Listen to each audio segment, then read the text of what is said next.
Queridos e queridas amigas, irmãos e irmãs que nos acompanham ao vivo aqui todas as sextas-feiras à noite com o programa da Pastoral do Cuidado, falando sobre Bíblia, espiritualidade e saúde. Estamos nesse período de Quaresma, um período bem significativo para a tradição cristã, falando sobre luto, mas estamos falando sobre o luto a partir de alguns acontecimentos do tempo da paixão, morte e ressurreição de Cristo. Tempo de Quaresma é tempo de meditar profundamente sobre a nossa vida, em relação ao sofrimento. É um tempo de arrependimento, é um tempo de conversão, e também um tempo de gestos concretos de conversão, gestos concretos de amor, de cooperação, de solidariedade, de união para superar as dificuldades. Mais uma semana bem difícil das nossas vidas. Muitas e muitas pessoas faleceram nos últimos 7 dias, desde a sexta-feira passada. É possível que alguém conhecido de vocês tenha falecido, e isso está doendo. Pessoas faleceram em função de terem sido acometidos pelo vírus Covid-19. Estamos num momento crítico em alguns lugares, como aqui no Rio Grande do Sul, em algumas cidades, não tem leito que chega para todas as pessoas, não tem unidade de tratamento intensivo suficiente para todas as pessoas que precisam. É um momento bem delicado. Outras pessoas também faleceram por outras razões.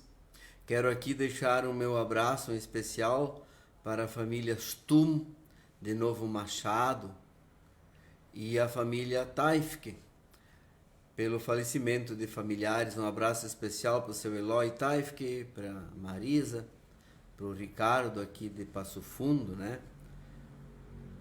O seu Eloy perdeu o pai durante essa semana.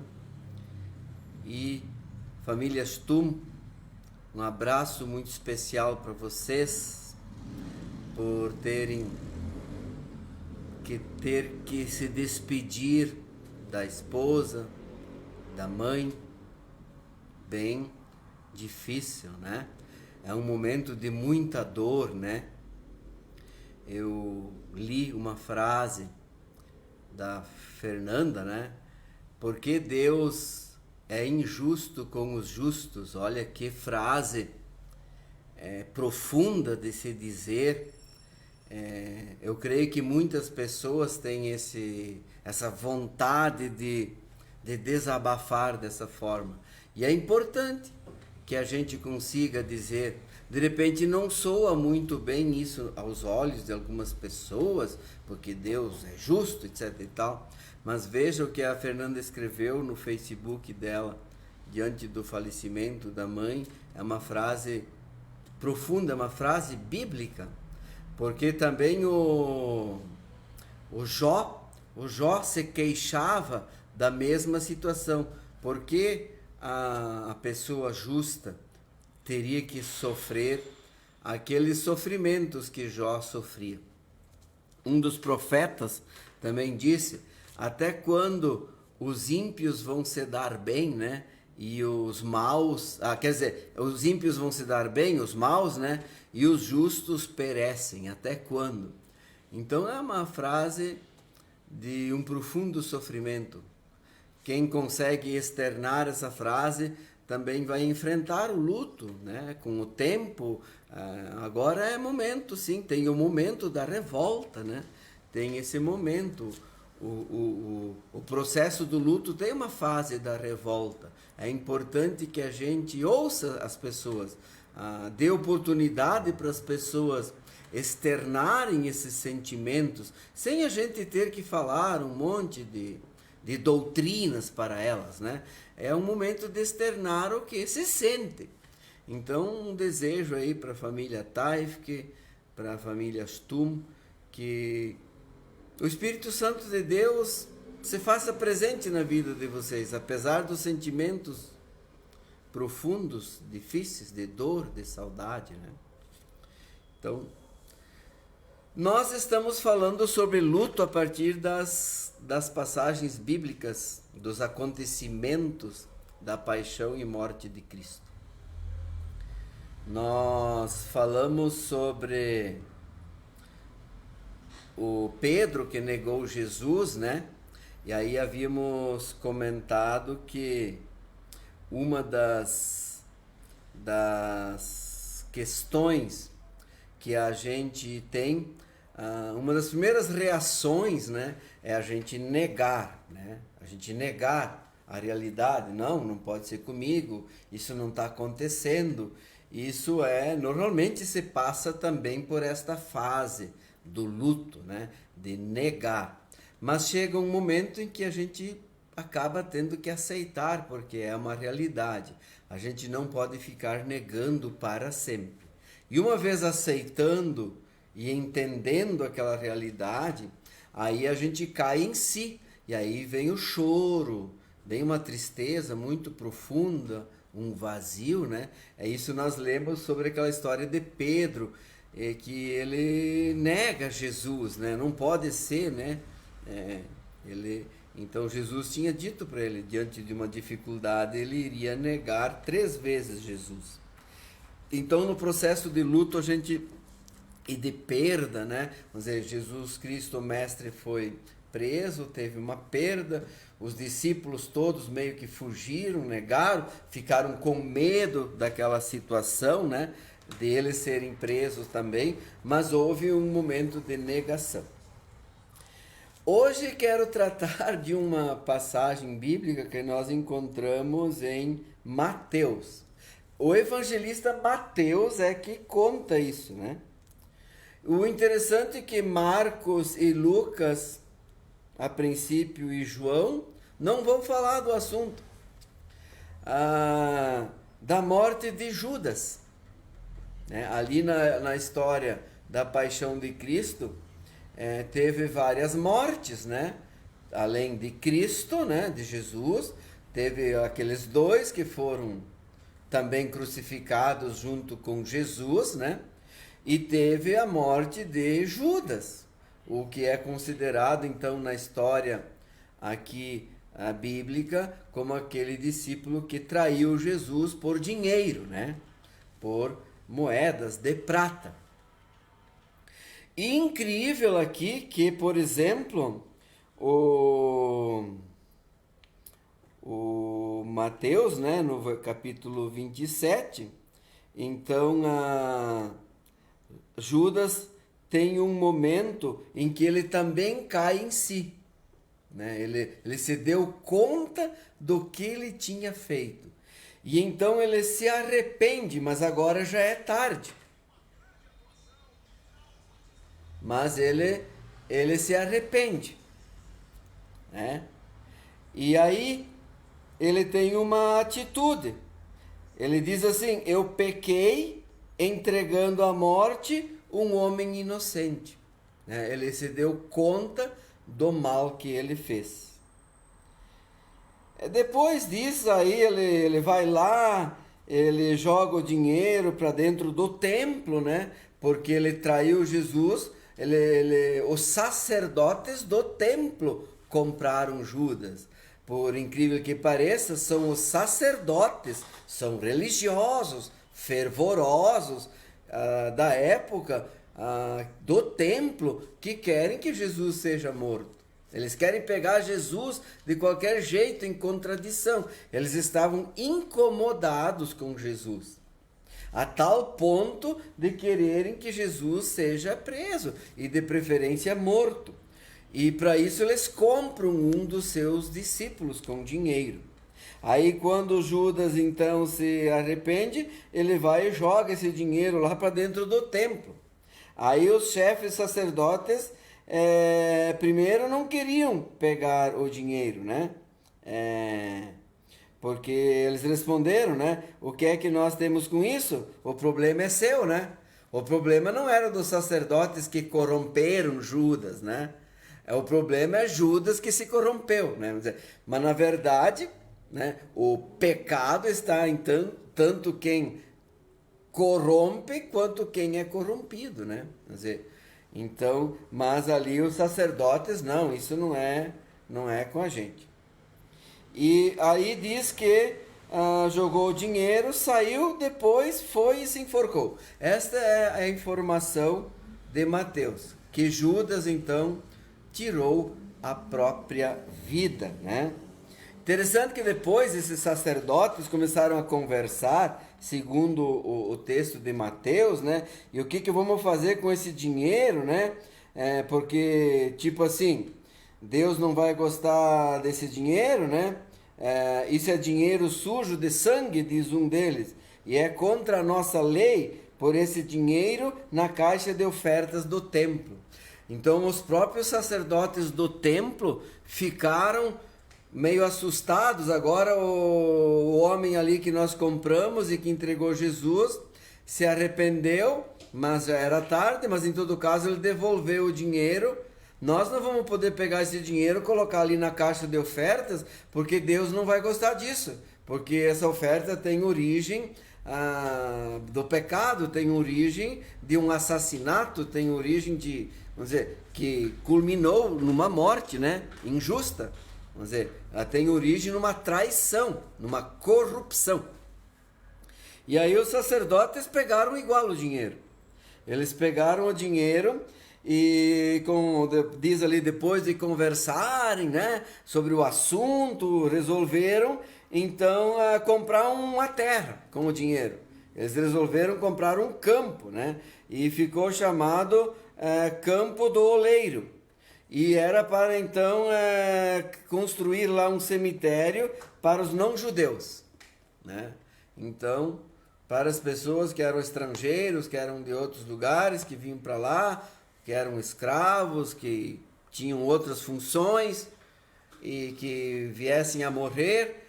E então esses sacerdotes pensavam que isso não era justo sepultá-los junto com os judeus, com os israelitas da época. Então vamos comprar um campo e vamos sepultá-los ali separado, né?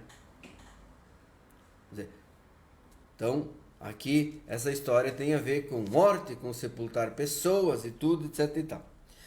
Antes de eu comentar um pouco sobre o Judas aqui, sobre seu arrependimento, né?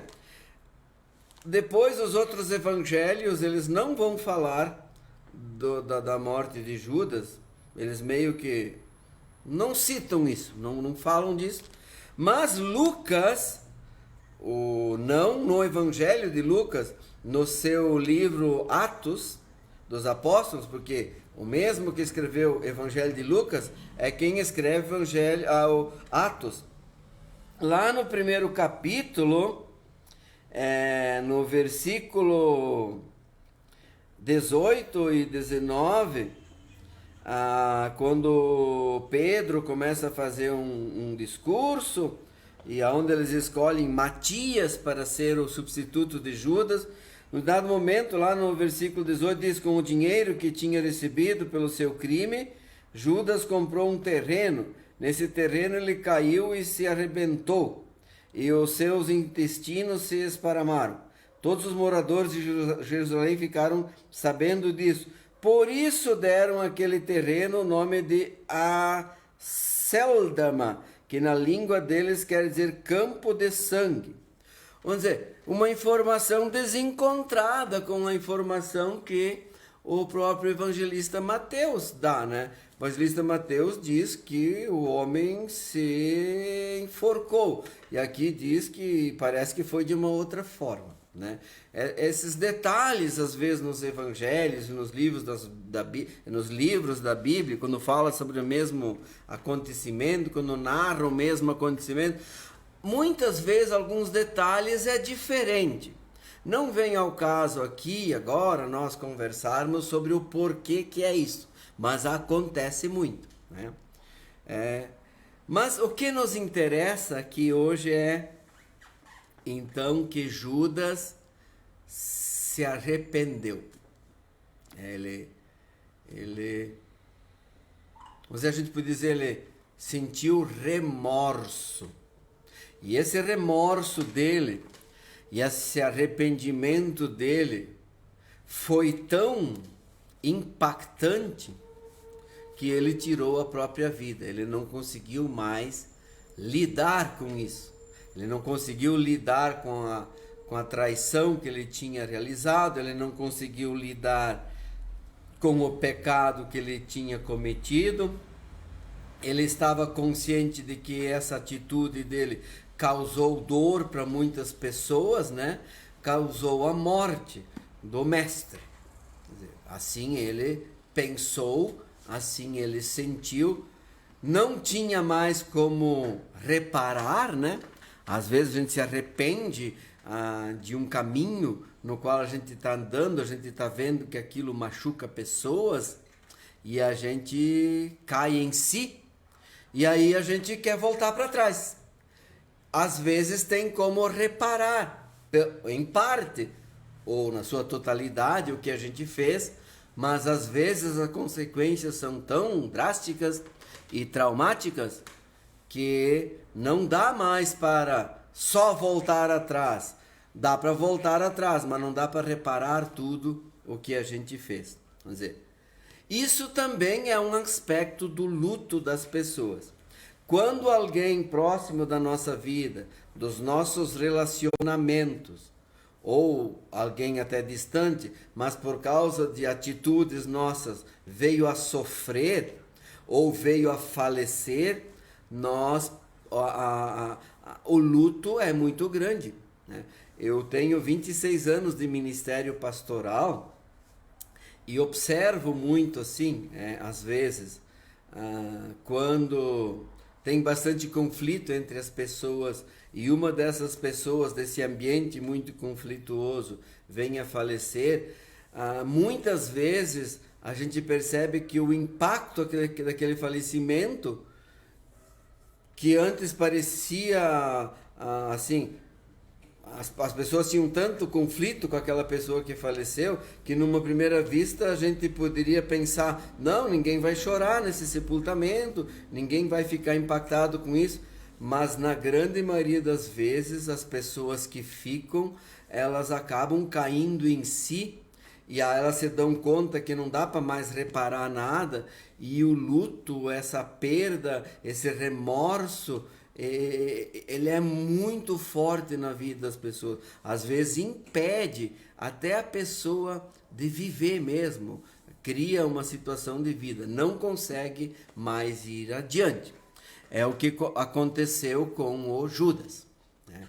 É muito importante quando, às vezes até nas relações mais harmoniosas entre pessoas, mas a gente disse uma coisa, ou deixou de fazer uma coisa que queria, ou não fez que deveria ter feito. Quando falece alguém, não é, o luto não é só a tristeza e a saudade de quem foi, mas o luto também agora eu já não posso mais fazer o que eu deveria ter feito, o que eu gostaria de ter feito, eu não disse o que eu deveria ter dito, né?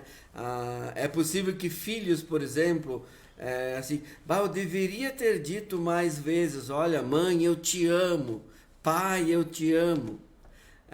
E ficou envergonhado, uma coisa ou outra, não disse isso, né? Não abraçou, uma série de coisas, estou usando só como exemplo. E isso depois não dá para mais fazer. Aí aquilo vem no luto. Então é muito importante a gente falar sobre isso, a gente ter alguém para externar isso. Como eu falei no início, né? A filha de uma pessoa falecida expôs no Facebook assim, porque Deus é injusto com pessoas justas, né? Foi o desabafo, é importante, ela desabafou, ela conseguiu, tenho certeza que isso mais adiante vai fazer bem para ela ter dito. Já falei também em outros encontros nossos aqui virtuais que quando a gente não fala, quando as pessoas querem dopar a gente, querem colocar um monte de remédio achando que aí a pessoa vai sofrer menos, não, isso é perigoso. A gente tem que passar o luto, a gente precisa enfrentar, né? A gente não deve maquiar a princípio, né? E a gente precisa, porque essa é a realidade. Como estamos falando, no primeiro momento a gente vai negar, não pode ser, não é, mas vai cair em si, precisa chorar, é bom chorar, é muito importante chorar. Tem um momento de se revoltar, de desabafar, de falar o que sente. É importante as pessoas em volta ouvirem mais do que falar. Quem precisa falar são as pessoas que estão em luto, não as que estão em volta. Quando você visita uma pessoa que está em luto, se você já experimentou, está experimentando, você sabe. Não é tão importante a pessoa ficar falando um monte de coisa. Às vezes a pessoa até ficar em silêncio, de repente ler uma mensagem curta, né? Fazer uma oração, mas muito mais ouvir, se a pessoa puder ouvir, não é verdade? Então, Judas, por exemplo, ficou sozinho, né? Ele desabafou lá com os sacerdotes que compraram ele, né? Mas os caras não queriam nem saber, lavaram as mãos, não é com nós, problema teu, né? E aí ele ficou isolado, sozinho, fez um baita de um problemaço para ele, né? E para os outros, né? Criou uma situação de tragédia e acabou não conseguindo lidar com isso e acabou encurtando a sua vida também. Então, é muito importante que quando nós damos conta que fizemos coisas ou deixamos de fazer coisas e agora porque alguém do nosso círculo de pessoas mais próximas não vamos mais poder fazer porque ela faleceu, pode acontecer arrependimentos quando a gente vai cair em si. E isso pode ser bem impactante na nossa vida. Então é importante se a gente pode falar com outras pessoas, comentar sobre isso, desabafar, né? Então, não é bom varrer coisas debaixo do tapete, né? A gente usa essa analogia. Então, não adianta varrer sujeira debaixo do tapete. Com o tempo, aquela sujeira vai umedecer e a sujeira vai continuar ali, e além dela continuar ali, ela vai apodrecer todo o tapete, ela vai consumir o tapete. Então não adianta ficar guardando coisas lá, esqueci isso aí, vou esquecer. E isso vai ficar ali.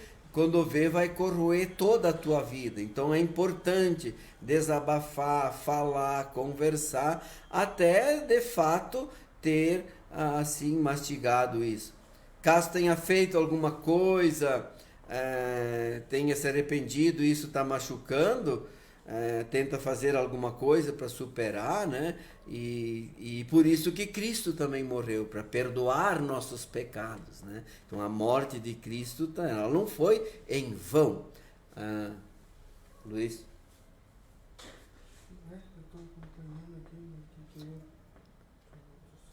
Caiu a nossa câmera, vamos esperar um pouquinho, já vai voltar. Aí, às vezes cai a nossa câmera.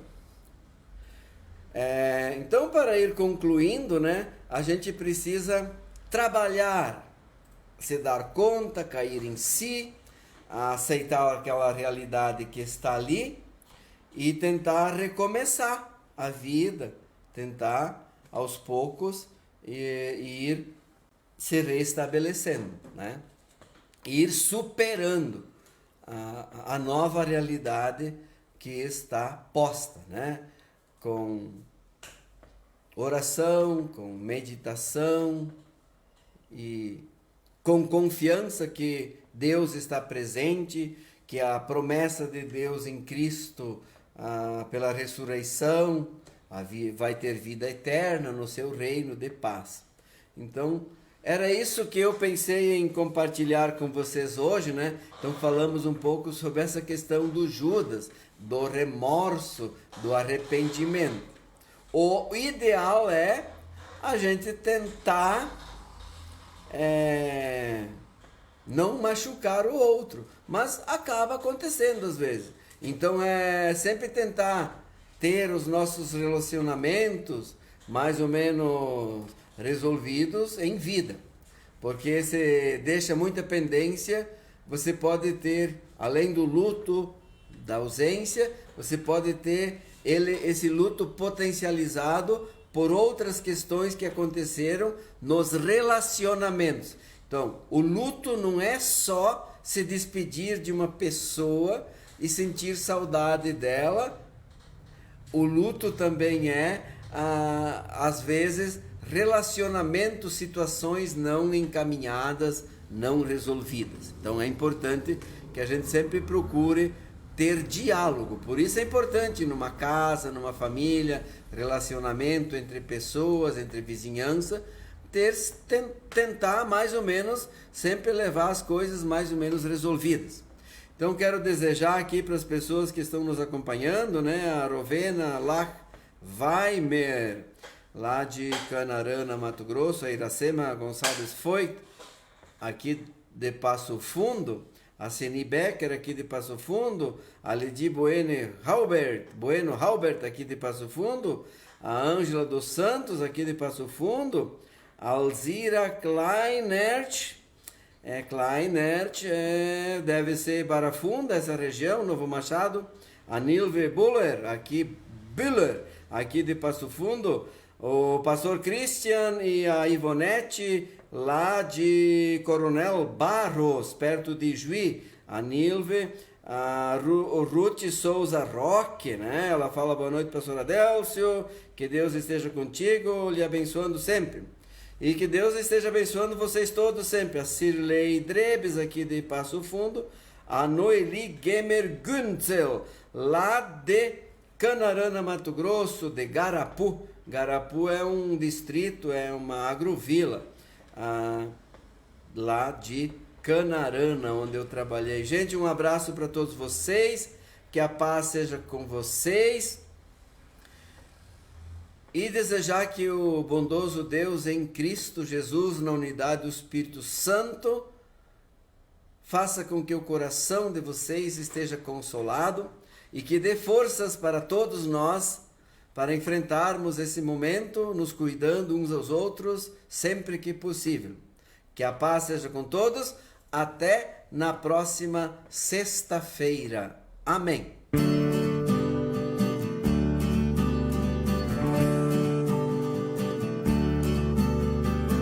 és nosso sol de verão em dias de inverno.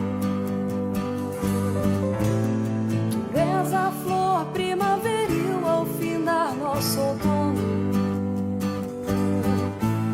Tu és a brisa suave em calor escaldante. Tu és em tempos de seca a chuva abundante.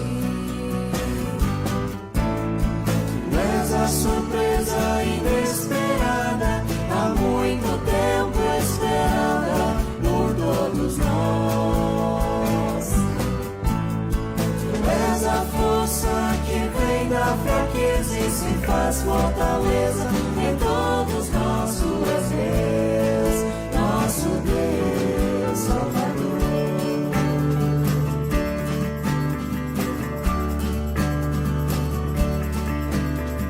Tu és a lua que invade noite longa e escura.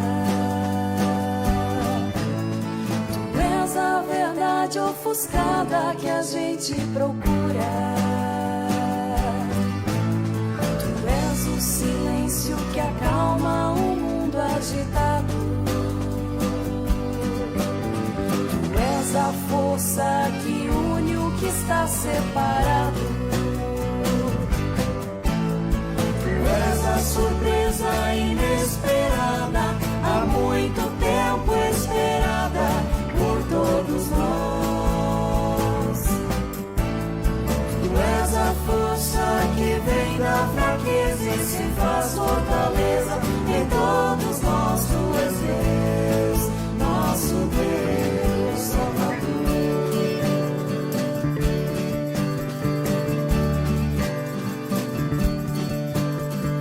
Tu és nosso alívio e socorro em meio à amargura.